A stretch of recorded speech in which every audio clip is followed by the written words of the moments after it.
Je fais une étude actuellement sur les livres de prière israélites, comme on dit. Et je vais comparer la traduction française d'un passage de Hémet consacré à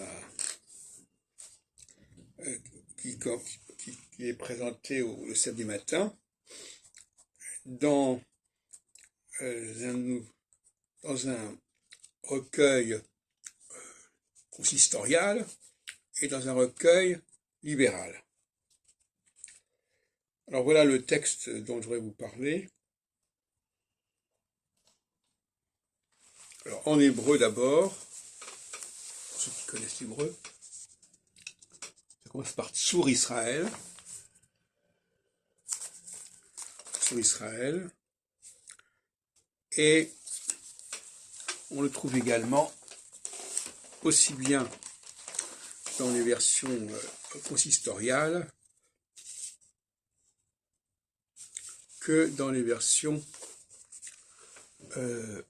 libérales. Je ne connais pas l'origine de ce texte en vérité. Mais ce qui m'intéresse, c'est la traduction. La traduction de ce texte diffère dans les deux cas. Dans la traduction consistoriale, le texte est ainsi traduit.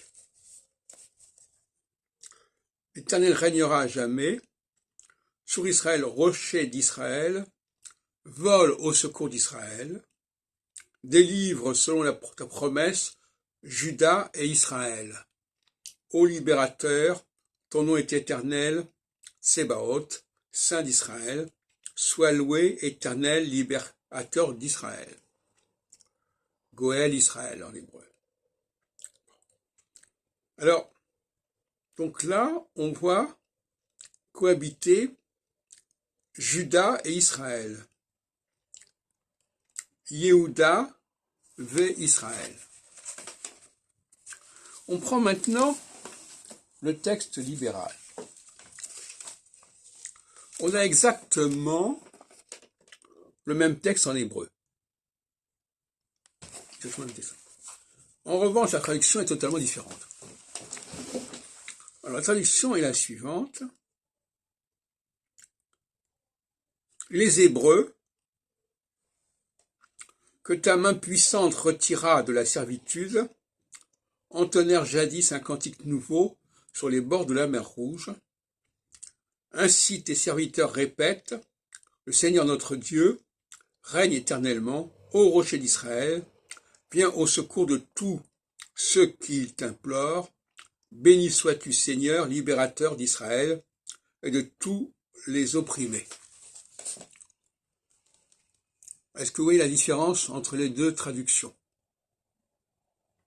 La différence est la suivante, c'est que le mot de Juda, qui figure dans le texte consistorial, a disparu dans le texte libéral, entre autres.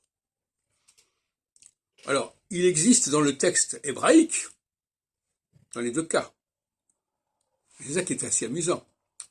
Il existe en hébreu, dans les deux cas, mais dans le cas libéral, la traduction ne reprend pas le texte hébraïque, ou du moins le tronque. Et c'est intéressant de voir cela, et ça demande réflexion. Alors, de manière générale, le nom d'Israël a le monopole dans ses ouvrages de prière. On parle d'Israël, on parle de la sortie d'Égypte, en permanence, y compris dans les psaumes d'ailleurs. Et là, nous avons un passage